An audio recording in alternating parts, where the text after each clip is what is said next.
Okay, so those of you on Zoom, you should see a white screen that shows you the cover of the book. It's the 14th edition. Does everyone see that? Just want to be sure my screen is sharing correctly. Hello, Dane. I didn't see you come in.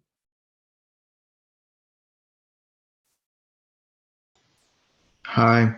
Hi. So everyone on Zoom, are you seeing my screen?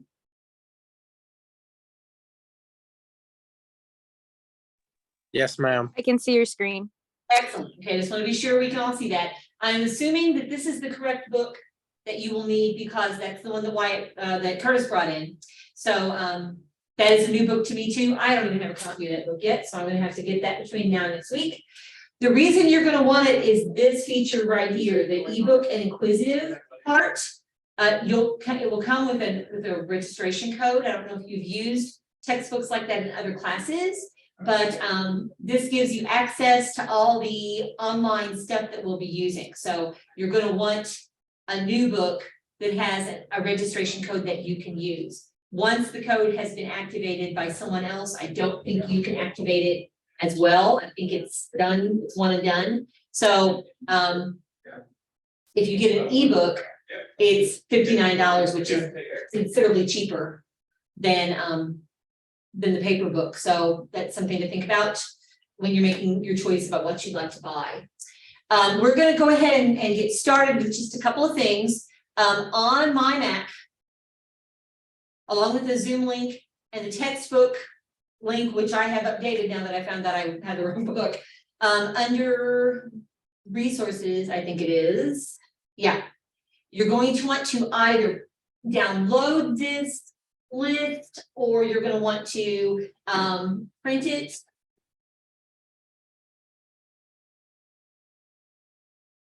Come on, unfreeze. Because these are the first 50 terms that we'll be going through and learning definitions for. And the first test will consist of a definition test of these terms. So you're going to want to have that handy. This is the alphabetical list. There is also a list by chapter, but since I found out there's a different book, I'm not sure the chapters match. So I'm going to just give you the alphabetical list because I feel pretty safe in giving you that. And as we hit a definition, we'll go to the list and we'll add our definition. So I have one printed that I keep in my binder. So when we get one, I just mark it off. And we're going to go through the first chapter's worth today. So if you don't have something to write with and on, you might want to do that real quick. Hi, Kira. So that you can get these first 1, 2, 3, 4, 5, 6 definitions tonight. And then we'll pick it up from there next time, hopefully when it's not going to be snowy and gross outside. So I'll give you a minute or two to either print that if you have access to a printer quickly or download it or whatever you want to do so that you have access to that list. I'll give you a moment to do that.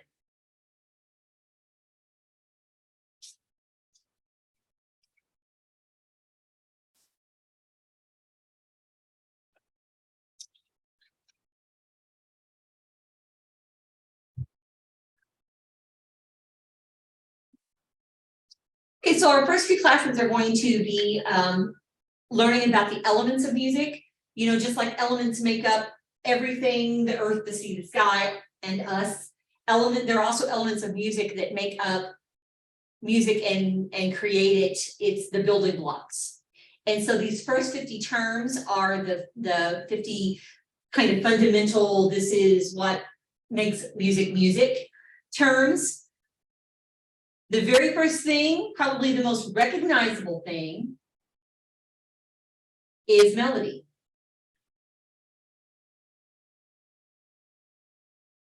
That's right here if you're just looking at my screen. I'm going to change my text color. So I know we did that one. The simplest definition of melody is tune. It's what you whistle, it's what you hum. Mary had a little lamb little lamb, Mary had a little lamb, its fleece was white as snow. Now, if I took out the words, you'd still have the tune. Do, do, do, do, do, do, do, do, do, do, do, do. That's the melody, that's the tune.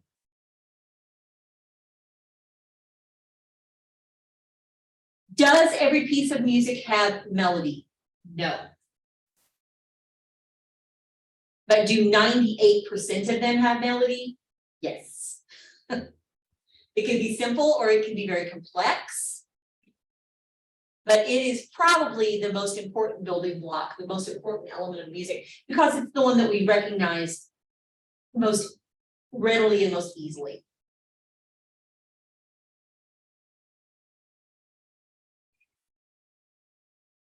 Now, unless the melody is very static and stays on the same pitch the entire time, which frankly would be extremely boring, it's going to have a range.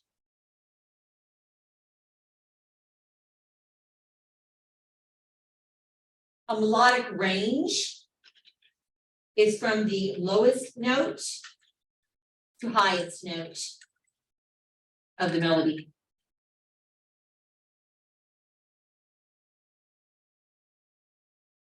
Let's take just a moment and shift gears. In music, a melody, a better word for a tune, is an arrangement of single notes which, when played, form a satisfying musical sequence. In much of classical and popular music, the melody will be written to be memorable or singable. An example of a melody in classical music is the Ode to Joy from Beethoven's Ninth Symphony.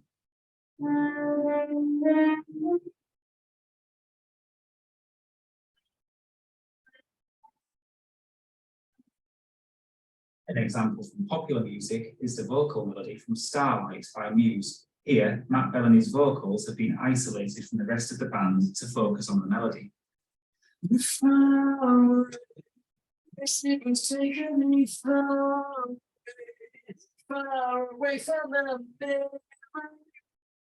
Not all music has a melody, and avant-garde, serialist, or experimental music often doesn't. But a good melody is seen as essential for producing memorable music in most styles and genres. So if you go back to that Ode to Joy that they showed us, you could see that the range of Ode to Joy is not all that wide. It's really only about 5 notes. But it's one of the, sorry, it's one of the most recognized melodies in the whole wide world. Lots of people know that melody, even if they don't know who wrote it or where it's from. It was a commercial a few years ago, and we tend to remember commercial music. So here's a little explanation of range.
A little easier to see by that one.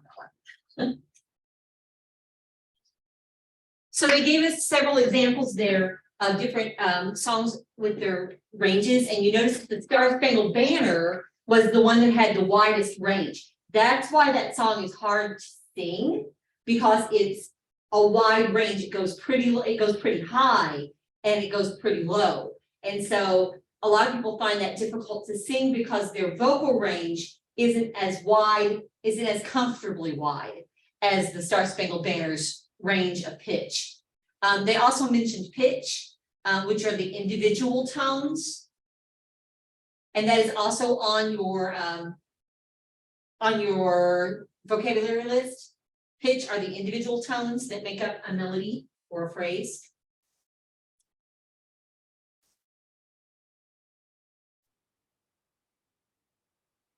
No such.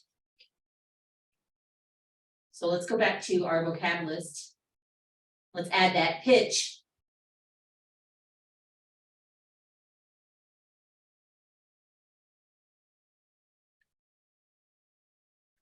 Pitch are the individual tones that make up a melody or a musical phrase. More about phrases later. Okay. So when we were watching that little bouncing ball go up and down the little steps, the distance between this step and this step, or this step and this step, or this step and this step, is called an interval. Intervals are the distance between two consecutive pitches or tones. So here's interval.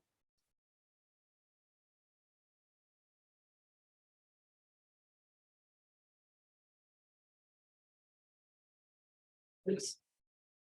Helps if I can spell.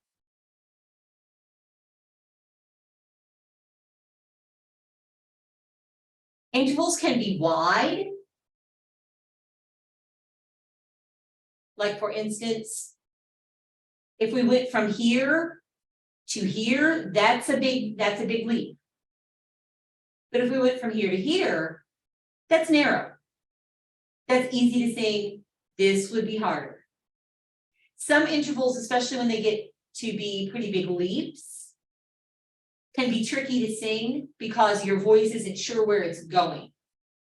It doesn't feel familiar, it doesn't feel comfortable to go from here, say to here. But going from here to here, that's a lot more comfortable. The range is much more narrow. And the interval isn't as wide. So narrow intervals tend to be easier to sing. Now, if it's an instrumental situation, if you're playing a trumpet or you're playing piano or you're playing a violin, the width of intervals, if they're very wide, that's not as big an issue. It tends to be more of an issue for vocalists than it does for instrumentalists.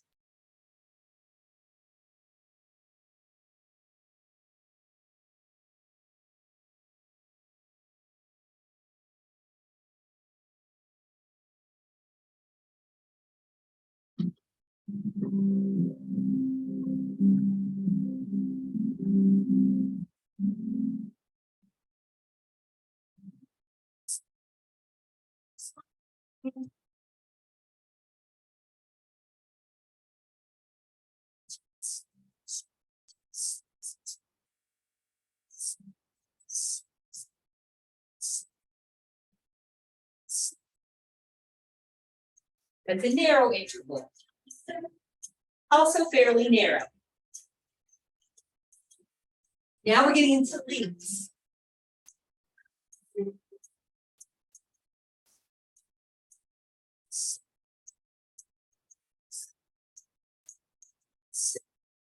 That can be a very hard to sing.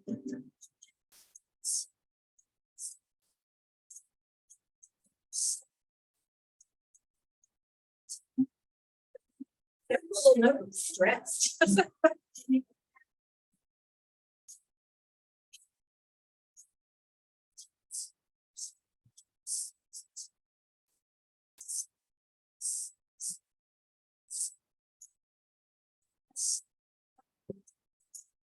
That's just one step up. A small leap. Getting bigger.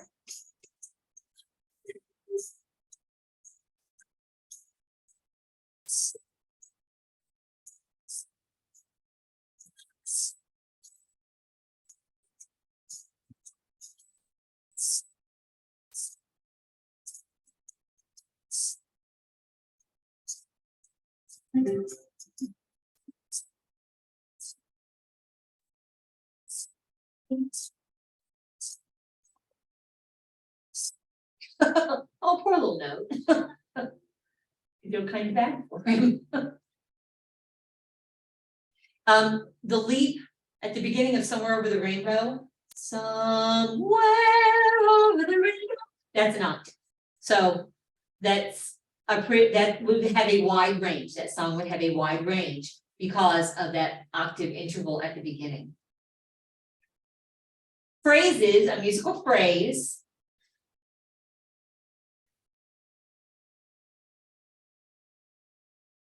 Can't find it. I can't, oh, it's not there. Okay, well, a musical phrase is a musical idea or a sentence. And longer pieces of music are made up by adding, just like if you write a novel, you write it one sentence at a time. Stephen King said you write a novel one word at a time. And usually the words are turned into sentences and then the sentences are turned into paragraphs. Music is built the same way. Phrases are shorter musical ideas that are put together to create a longer piece of music. They can be long or short and they may overlap one another. And when they come to a resting spot, we call that a cadence. Now, I do know that that one is on there. Let's be sure we get that. I'm wrong again. Okay, never mind. A cadence is like a comma or a period that brings the phrase to a close. And there are different kinds of cadences. Some feel very settled and finished, and some feel like we need to go on. So I'll let the video explain. You know how coming home at the end of the day can feel completely different depending on where it is that you've come from. The same thing can happen with music. If you've seen my earlier videos, you will know that tonality is this idea that within a piece of music, there's one particular note that feels like the home to that piece of music. If we say that we're in the key of C major, it doesn't just mean that we're using the notes from the C major scale. It means that within this song, the world that this piece of music exists in revolves around this note C. All the other notes relate back to this key center. And that's what a musical cadence is. It's this feeling of arriving back at a key center. I find it interesting how we think about music. We tend to think of it as being horizontal, like it has a start and a finish, point A to point B. But I think there's another way of looking at it, which is a more circular idea. This is where we start at point A, the music develops and goes on a journey, and then circles back round to point A again. This doesn't mean that a piece of music will finish exactly how it started. It means that at certain times throughout the piece, it will arrive at somewhere familiar. Just how like the end of our day isn't exactly like the start of our day. However, we do return to somewhere familiar. There's 4 main types of these arrivals or cadences, so let's look at them now. The first cadence we're going to look at is the perfect cadence. This is the strongest of all cadences, and it occurs when a dominant chord is followed by a tonic chord. This is often found at the end of a phrase, or maybe at the end of an entire piece, and it's a really clear way of showing that the music has reached some kind of conclusion. Next, we have the playful cadence. This is when the subdominant chord is followed by the tonic chord. It still has a sense of resolution, but not as much as the perfect cadence. If you've done much church music, you'll recognize the playful cadence as Amen. The end of the song. We don't do those as much in church as we used to, but they used to be all the rage in church music. You know how coming home at the end of the day can feel completely Oh, no, different depending on where it is that you've come from. It's followed by the tonic chord. It still has a sense of resolution, but not as much as the perfect cadence. because it doesn't have that leading note resolving to the tonic. It's still another way of arriving at the tonic chord or at the key center, but it doesn't necessarily create a definite phrase ending. The imperfect cadence is the opposite of a perfect cadence. It's any particular chord followed by a dominant chord. This creates a very strong feeling that the music hasn't finished and we need to complete the phrase. It sounds really weak for an ending, and it sounds like the phrase needs to be continued before it's finished. That would be the Finally, comma we have instead of the the period. interrupted cadence. This is a dominant chord followed by something other than. Dominant has such a strong pull towards the tonic that if we resolve it to another chord, it sounds like the music hasn't finished. Because of this, the music has this feeling like it's hanging on, because our ears want the music to resolve back to the tonic. But the phrase so far hasn't gone back to this key center. And so going back to this analogy of a home, how we arrive at a certain chord can feel completely different depending on the context. Say we arrive on an A minor chord. If we've come from the dominant, E, it will feel like we've reached the end of our phrase because of this perfect cadence. However, we can also arrive on an A minor chord in the key of C, and it won't feel like we finished. The chord is the same, but the context is different. Another way of looking at this is that cadences are the harmonic tool that we use for punctuation. When you see a full stop at the end of a sentence, you know that the sentence is finished. When you see a comma, you know that the sentence hasn't finished, and that it needs to be resolved, probably in the second half of the sentence. This idea of tonality is really interesting, and I have some other videos on it as well. Watch this video if you'd like to know how it works with the chords, and watch this video if you'd like to know more about how it works with different keys. Thanks very much for watching. Please subscribe, and I'll see you in these videos. Full stop is British for period, in case you've never heard that term. They don't say period, they say full stop. So you do not need to know those specific types of cadences. You just need to know what a cadence is. A cadence is a resting point. It could be a resting point that feels finished and like the song is over, or it could be a resting point that makes you feel like you're pausing for a moment and then moving on, like a comma when you're writing. And the last term we're going to do tonight is counter melody. We know the melody, the Mary Had a Little Lamb, for instance. If we did a secondary melody that either complemented that melody or traveled against it, that would be a counter melody, a separate melody. We often call these partner songs when we're teaching elementary music, where the chords of the two melodies line up, use the same chords, and they fall in the same place in the phrases, so they work really well together. And it's a good way to teach little kids to sing harmony, because one group can be singing this melody, the other group can be singing the other melody, and when you put it together, it sounds like poof, instant harmony, which is really cool. And all the parents in the audience go, wow, that was really awesome. You know, they're fourth graders and they just sang harmony. Well, yeah, kind of, sort of. But we did it by counter melody and by partner song. A counter melody can be complementary and sound really nice with the main melody, or it can be dissonant and clashy. As long there are no rules that says it has to sound good. It doesn't necessarily have to sound good.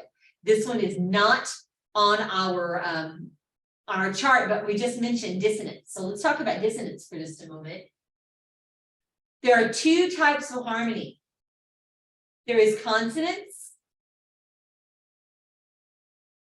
which is a type of harmony that sounds pleasant.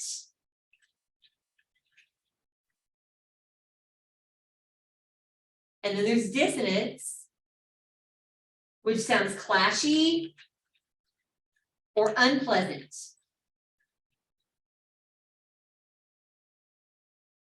Now, just because it's dissonant doesn't necessarily mean that it's unenjoyable. I personally like a little dissonance in my music because it tends to have that clashy feeling, and then it will resolve into a more consonant sound. And I like that. As a choral teacher and a vocal educator, I live for those clashy moments that resolve. That's my favorite thing. Now, if dissonance is a feature, not a bug of your piece, and the entire thing's clashy the entire time, that can be a little much, especially for a casual listener. It's gonna sound like noise and it's gonna sound unpleasant to their ears, and they may not enjoy that so much. So dissonance is something you kind of want to use sparingly, in my opinion. But when we get into 20th century music, you're gonna find out that 20th century composers and avant-garde composers, they were all about the dissonance. They liked their stuff dissonant for reasons. Music always is a reflection of the society in which it is created. And if you think about, this is leaping ahead weeks and weeks in the future, but store it in your brain cells until we get there.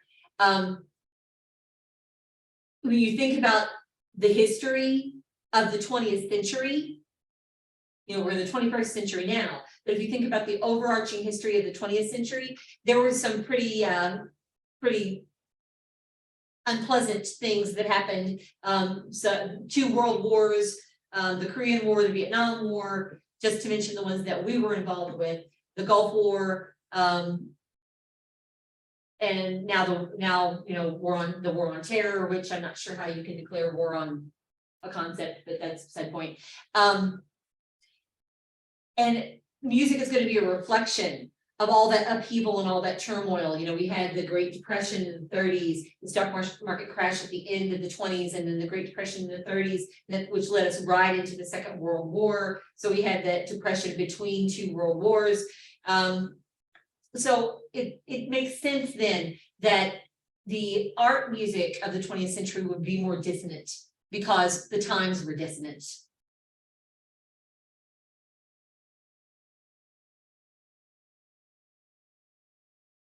So here are 16 songs from the 1980s that have counter melodies. Let's see how many of these you know.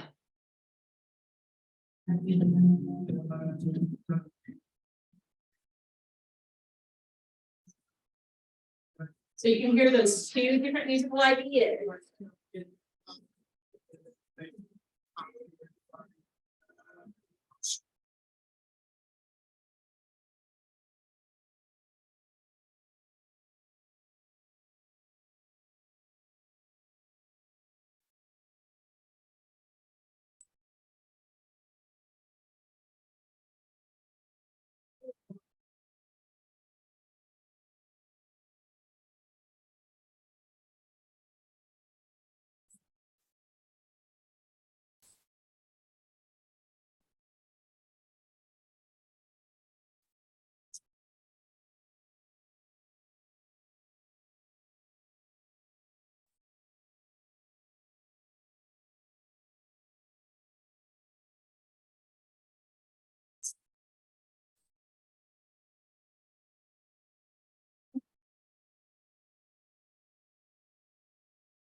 So far, these have been pleasant sounding counter melodies. And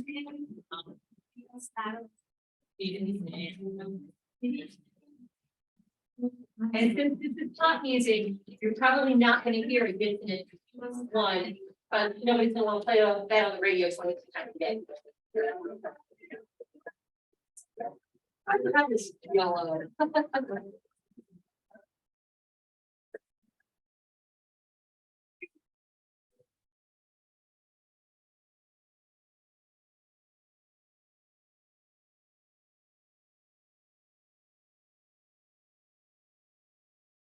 This was played at every high school dance I attended.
I have no memory of this song.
Okay. All right, so, the ones in red, I'm just gonna slide down real quick. These are things we covered tonight. We may touch on some of these again as we continue forward. Remember, this is the alphabetical list. The ones that are in italic print, I will let you know, are a musical term that gives you a direction or an instruction. Like for instance, presto is a tempo term, means to go really, really fast. So those are things that you might actually see written in a piece of music that would give you instructions about how that music is to be sung or played. Okay, so if you have not had a chance to download or print this list, you're going to want to do that. And I tell you what I will do, I will download this one that has my changes in it, and I will post it on my Mac. Since some of you probably, most of you probably didn't have a chance to do that before class started tonight, and that way you can fill those in case you missed those. Okay, I will check on the textbook and be sure that we're all using the same textbook, because I don't have a copy of 14th edition, and apparently that's where we've gone. So I will double check that, and I will post it on my Mac. There is no assignment for this evening because I want to be sure we all have the right book before we do too much in the way of assignments. So that was really short tonight, but if you're at campus, other than if you're not at home, if you're on campus, I want you to get home before the weather gets bad, and I want to get home before the weather gets bad. So I will see you either virtually or in person next week. Be sure you have your vocab list because we're going to go forward with that next time. And if you have any questions, please email me in the meantime. Okay, everybody be safe, be careful out there. That's a wrap for tonight.